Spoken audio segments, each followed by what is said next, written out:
ڕێز و سڵاو بۆیەوە بینەران و گوێگرانی خۆشەویستی تەلەڤیزیۆنی کۆمەڵە لەگەڵتاندان بۆ پێشکەشکردنی گەشتی هەواڵەکانی ئەمڕۆ ڕۆژی سێشەممە سەرتاش بە سەردێڕی چەند هەواڵەیەک دەست پێ دەکەین.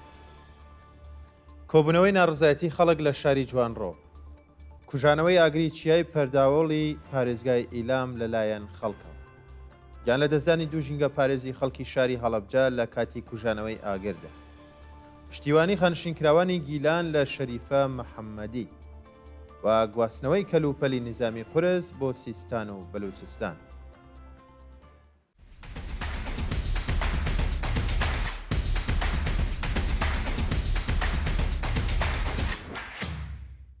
کۆبوونەوەی ناڕزایەتی خەڵک لە شاری جوانڕۆ.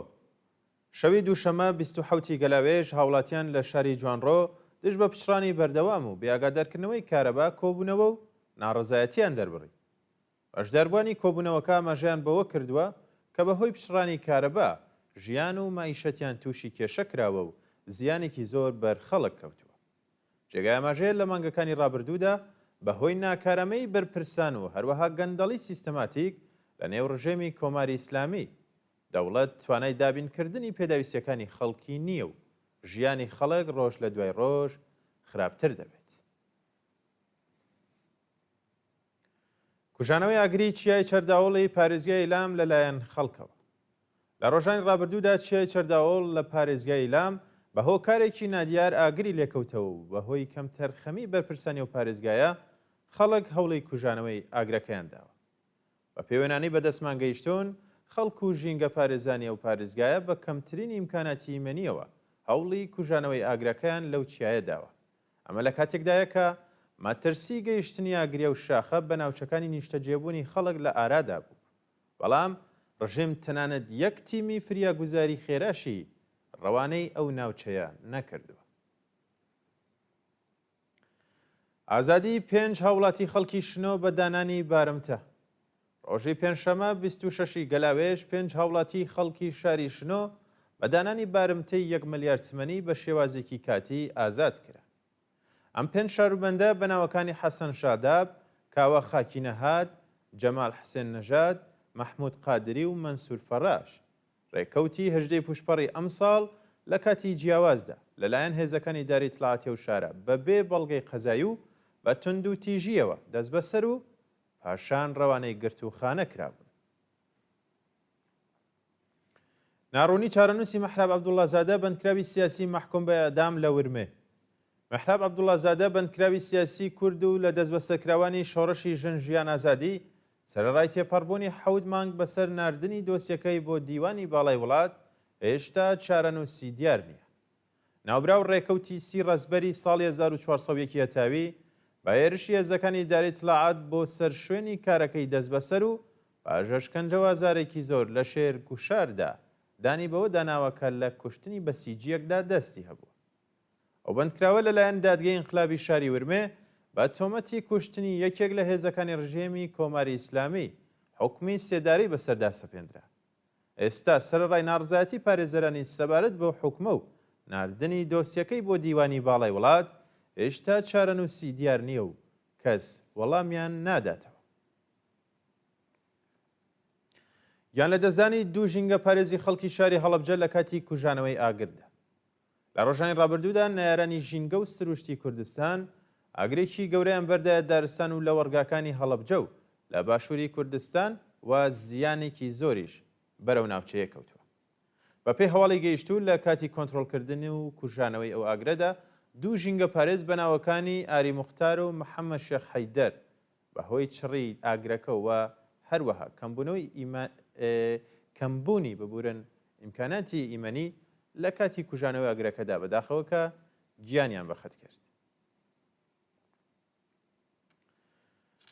پشتیوانی خانشینکراوانی گیلان لە شەریفە محەممەدی ڕۆژی دووشەمە 27 گەلاوێژی 1404 هەتاوی خانشینکراوانی پارێزگای گیلان لە کۆبوونەوەکانی هەفتانەیاندا دژ بە سەپاندنی سزای ئەعدام بە سەرە و بەندکراوەدا ناڕزایەتیان دەربڕیوە و خوازیاری ئازادی بێمەرجی زووتری بوون.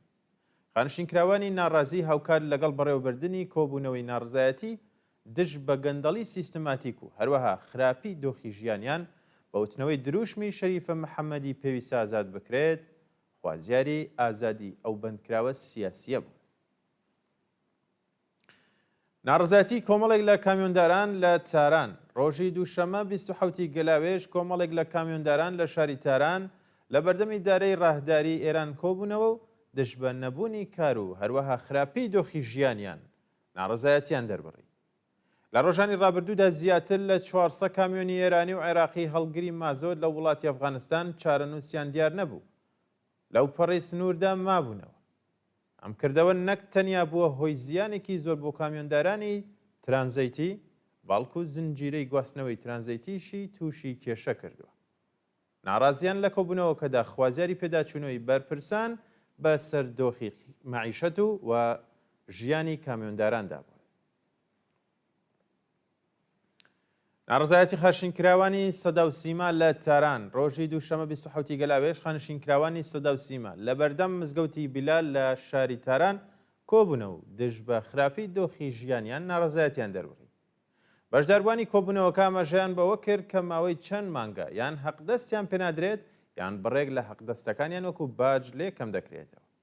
ناڕازیان لە کۆبوونەوەکەدا خوازیاری بەرزکردنەوەی ئاسی حەقدەست بە پێی ڕێژەی هەڵاوسان، پێدانی حەقدەست و مەزایە دواخراوەکانیان، دابینکردنی بیمەی دەرمانی کارامە و هەروەها گەڕانەوەی ئەو بڕەپارەی کە وەکو باج لەسەر حەقدەستەکانیان کەم کراوەتەوە.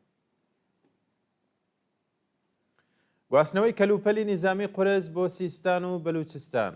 ڕۆژی دووشەمە 27 گەلاوێژ کاروانێکی گەورەی کەلوپەلی نیزامی قورس لە کرمانەوە بەرەو پارێزگای سیستان و بەلوچستان ڕێکەوتووە، بەڵام هێشتا شوێنی مەبەستی دیار نییە. بە پێ وێنانەی بەدەستمان گەیشتوون چەندین ئۆتۆمبیل و کامیۆنی نیزامی هەڵگری کەلوپەلی نیزامی قورس بەرەو ناوچەکانی و پارێزگایە بەڕێکەوتون و ئەمەش دڵە ڕاوکیەیەکی زۆری خستوەتە دڵی خەڵکەوە. لە ساڵانی ڕابردوودا گواستنەوە و جێگیرکردنی کەرەستەی نظامی و هەروەها میلیتاریزەکردنی ئەو پارێزگایە هەموو کات بووە بەهۆی ناڕزایەتی خەڵک. دانیشتوانی ئەو پارێزگایەڵێن پێویستیان بە پێداویستیەکانیان بۆ بەردەوامی ژیانە، نەک کەلوپەلی نظامی و میلیتاریزەکردنی ناوچەکە. بەڵەوینەران دوایین هەواڵمان سەبارەتە بە تەقینەوەیەکی گوماناوی لە ناوچەی مەجیدیەی تاران. شەوی ڕابردوو ئەوکات لەگەڵ تەقینەوەی گوماناوی ماڵێکی دووقات لە ناوچەی مەجیدیەی تاران دەست بەجێ هێزەکانی ڕژیم ڕژانە ئەو ناوچەیە، هەروەها ماڵ و کۆڵانەکانی دەوروبەریان لە خەڵک چۆڵ کرد. بە پێو هەواڵەی کە پێمان گەیشتووە هێزە ئەمنیەتیەکانی کۆماری ئیسلامی پاش ڕوودانی ئەو تەقینەوەیە خێران ناوچەکە و ماڵەکانی دەوریە و خانوەیان چۆڵ کرد و هەروەها دەرفەتیان بە کەس نەداوە کە تەنانەت وێنەیەک لەو ڕووداوە بگرێت. بەم شێوەیە گومانی کوشتن یان برینداربوونی یەکێک لە بەرپرسانی باڵای ڕژێمی کۆماری ئیسلامی دێنێتە ئاراوە. بەڵێ بینەرانی خۆشەویست گەشتی هەواڵەکانم پێشکەشکردن کات و ساتێکی خۆش بۆ هەموو لای.